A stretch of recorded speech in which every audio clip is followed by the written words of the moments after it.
Hi guys, hope आप सब ठीक होंगे। Welcome to my channel Python Melody. आज मैं सेकंड लेक्चर कर दूंगा इसका पाइथन बेसिक्स का। इसके अंदर हो जाएगा comparison operators, Boolean evaluation, if else statement, while loop, for loop और इंपोर्टिंग मॉड्यूल्स कैसे होते हैं पाइथन में, ये सब। तो सबसे पहले दोस्तों देखते हैं कंपैरिजन ऑपरेटर्स। कंपैरिजन ऑपरेटर्स होते हैं equal to, not equal to, और लेस देन इक्वल टू और ग्रेटर देन। ये सब मैथमेटिक्स वाली ऑपरेटर्स होते हैं दोस्तों। जैसे कि मुझे कंपेयर करना है 12, क्या 12 इज इक्वल टू 12 होता है? हाँ, ये होता है। तो ये ट्रू रिटर्न कर देगा, सिंपल। क्या 12 नॉट इक्वल टू 13 होता है? हाँ, ये भी होता है। तो ये सिंपल ट्रू को रिटर्न कर देगा, बस। जैसे कि लेस देन चेक कर लेते हैं, 2 लेस देन 3 होता है? हाँ, होता है। तो टू, क्या 2 less than equal equal to 2 होता है? तो ये ट्रू कर देगा। अगर मैं इसमें दोस्तों ये लिखता 2 लेस देन 2 लिखता, तो ये फॉल्स करता है, क्योंकि सिर्फ लेस देन वाले लेगा। लेकिन इक्वल टू वाले में क्या करेगा, ये इक्वल वाला भी देखेगा इधर की साइड। अगर ये इक्वल वाला है इधर की साइड, तो उसे भी ट्रू कर देगा रिटर्न चेक करके। तो आगे देखते हैं दोस्तों क्या है। आगे देखते हैं बूलियन इवैल्यूएशन। बूलियन इवैल्यूएशन का दोस्तों मतलब होता है, जैसे कि ट्रू मुझे चेक करना है, true is equal to true क्या होता है? हाँ, ये ठीक है, होता है। फॉल्स इक्वल टू ट्रू, ये नहीं होता दोस्तों, तो ये कर देगा। ट्रू नॉट, क्या true not equal to false होता है? हाँ, ये सही है, क्योंकि ट्रू और फॉल्स तो इक्वल होते नहीं है, और मैंने बीच में नोट का साइन लगाया, तो क्या रिटर्न करना चाहिए? ट्रू रिटर्न होगा। सिंपल है दोस्तों। अगर इसमें मैं फॉल्स और इसमें मैं यहाँ पे ट्रू कर देता हूँ, तो ये सिंपल फॉल्स रिटर्न करेगा। सिंपल है दोस्तों। और एक कीवर्ड होता है दोस्तों पाइथन में, इस कीवर्ड होता है, जैसे कि ट्रू, क्या ट्रू इज फॉल्स है? नहीं, क्योंकि ट्रू फॉल्स तो हो नहीं सकता, ना ही फॉल्स इज ट्रू हो सकता है। ट्रू इज ट्रू होगा, या फिर फॉल्स इज फॉल्स होगा दोस्तों। सिंपल है।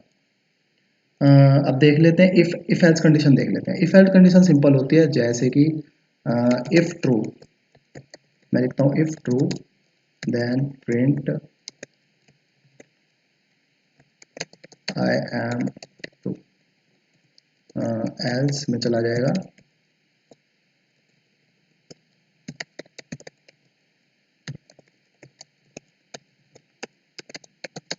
आई एम फॉल्स। तो सिंपल, अगर इफ एल्स का मतलब होता है, अगर ये स्टेटमेंट इसके अंदर कोई भी कंडीशन अगर ट्रू है, तो वो ये प्रिंट करा देगा। बाकी सब के लिए एल्स, एल्स के लिए बाकी सब के लिए फॉल्स प्रिंट हो जाएगा। तो ये देखो दोस्तों, ये वाली स्टेटमेंट ट्रू थी, तो इसके अंदर इसलिए इसने ये प्रिंट करा दिया आई एम। इसके अंदर हम कुछ भी कंडीशन लिख सकते हैं, जैसे कि क्या 2 से 2 लेस देन 3 होता है? हाँ, होता है। तो ये ऊपर वाला ट्रू प्रिंट कर देगा, सिंपल। अगर इसकी जगह मैं कुछ और लिख दूँ दोस्तों, जैसे 1 लिख दूँ, तो ये नहीं होता, तो इसलिए 1 प्रिंट कर दिया। तो एक चीज़ होती है दोस्तों इसमें, एलिफ। एलिफ होता है और कंडीशन ऐड करने के लिए, और मतलब और ज़्यादा कंडीशन ऐड करने के लिए हमारे इफ एल्स कंडीशंस में। जैसे कि एलिफ में लिखता हूँ, एलिफ 2 लेस देन 4, क्या आएगा दोस्तों? सॉरी, मैंने इसके अंदर कुछ वैल्यू नहीं लिखी। आई एम, तो इसने आई एम एलिफ प्रिंट कर दिया। Two two is less than 1 होता है? नहीं होता, तो इसने हटा दिया, इग्नोर करा इसको। क्या ये 2 लेस देन 4 होता है? होता है, तो इसने प्रिंट कर दिया। बस सिंपल, ऐसे एलिफ इफ एल्स कंडीशन काम करती है दोस्तों। अब देख लेते हैं कुछ बूलियन ऑपरेटर्स। बूलियन ऑपरेटर्स कौन से होते हैं? ये होते हैं एंड और नॉट। ये तीनों बूलियन ऑपरेटर्स होते हैं हमारे। जैसे कि ट्रू एंड ट्रू लिखा मैंने, तो इसका मतलब होता है दोस्तों, कोई अगर दोनों हमारे दोनों इनपुट जो होते हैं, ये एक इनपुट ये एक इनपुट, अगर दोनों इनपुट हमारे ट्रू होंगे, तो तभी ये ट्रू रिटर्न करेगा। अगर मैंने कोई भी एक ट्रू एंड फॉल्स लिख दिया, तो एक भी कोई भी अगर फॉल्स हो गया, तो ये फॉल्स रिटर्न करेगा, सिंपल। लेकिन फॉल्स और ट्रू अगर मैंने लिखा, तो इन दोनों में से कोई भी एक अगर ट्रू हो गया, तो ये चल जाएगा, क्योंकि बीच में और कीवर्ड है, और कीवर्ड का ये काम होता है। तो ट्रू, सिंपल है।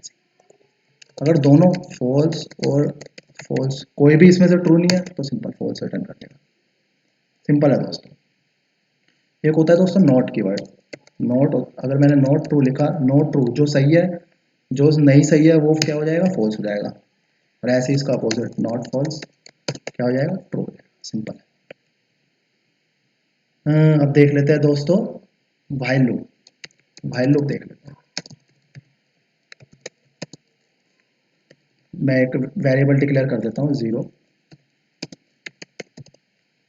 व्हाइल लूप होता है जैसे कि ए लेस देन, मैंने लिखा इसके अंदर ए लेस देन 4 लिखा और मैंने यहाँ पे प्रिंट करा दिया दोस्तों 4 ही प्रिंट करा, ए ही प्रिंट करा दिया मैंने।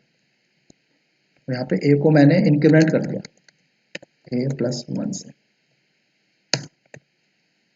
तो ये देखो कैसे काम करेगा। अब सबसे पहले इसने सबसे पहले वैल्यू थी ए की वैल्यू सबसे पहले थी 0, तो इसने अब चेक करा, व्हाइल लूप में गया तो ठीक है, इसने प्रिंट ए कर दिया यानी प्रिंट 0 कर दिया।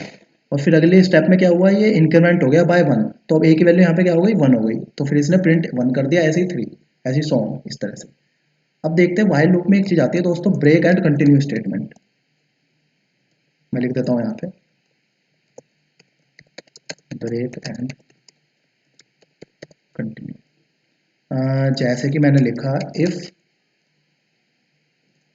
ए इज ए, क्या लिखूँ मैं, ठीक है, ए इज इक्वल टू 1 लिखते हैं, 2 लिखते हैं, ए इज इक्वल टू 2 लिखा तो ये क्या होगा, अगर ये लूप हमारा ब्रेक हो जाए, यहाँ पे मैं चाहता हूँ ये लूप मेरा ब्रेक हो जाए, ए इज इक्वल टू 2 आते, तो देखते हैं क्या होगा।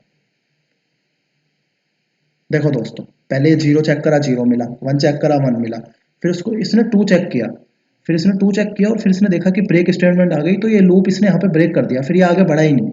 मतलब आगे जैसे इसमें 3 इसने प्रिंट इसलिए नहीं किया क्योंकि फिर आगे बढ़ा ही नहीं, फिर यहीं पर ब्रेक हो गया लूप का। तो मतलब यही यही काम होता है ब्रेक स्टेटमेंट का। अब देख लेते हैं दोस्तों कंटिन्यू स्टेटमेंट। कंटिन्यू स्टेटमेंट क्या होती है, जैसे मैंने if a is equal to 1 लिखा, ए इज इक्वल टू मैं 3 लिख देता हूँ,